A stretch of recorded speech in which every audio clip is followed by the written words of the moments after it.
بسم اللہ الرحمن الرحیم۔ السلام علیکم۔ ٹیپو سلطان شہید رحمۃ اللہ علیہ کی نعش کو جب قبر میں اتارا جا رہا تھا، ایک روایت کے مطابق جب قاضی عمر نماز جنازہ پڑھا رہے تھے تو ایک عجیب واقعہ پیش آیا۔ اسے ٹیپو سلطان کی اللہ کے ہاں قبولیت اور کرامت ہی سے تعبیر کیا جا سکتا ہے۔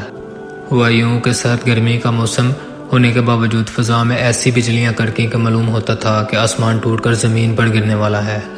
گرج کڑک اور بجلی کی چمک کے بعد اچانک بارش ہونے لگی۔ ادھر انگریزی سپاہی سلطان کو آخری سلامی دینے کے لیے اپنی بندوقوں سے ہوائی فائرنگ کر رہے تھے، لیکن آسمانی کڑک کے سامنے ان کی فائرنگ کی آوازیں دب کر رہ گئی تھی۔ گویا قدرت کہہ رہی تھی کہ آج ہم اپنے بندے کا آسمانوں پر تم سے ہزاروں گنا بڑی توپوں کی آوازوں سے استقبال کر رہے ہیں۔ بارش کا موسم نہیں تھا، لیکن آسمان پھر بھی بارش برسا رہا تھا۔ گویا وہ بھی آنسو بہا کر زمین والوں کے غم میں شامل ہو گیا۔ اسی طرح بمبئی میں اسی رات انگریزی فوج کے کیمپ پر بجلی گری تو اس سے دور انگریزی سپاہی ہلاک ہوئے اور زخمی ہو گئے۔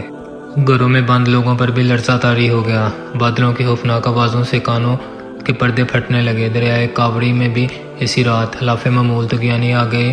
سرناگا پٹم میں بھی رہنے والے بوڑھوں کا کہنا تھا کہ دریائے کاوڑی میں اس طرح کی طغیانی انہوں نے پہلے کبھی نہیں دیکھی تھی۔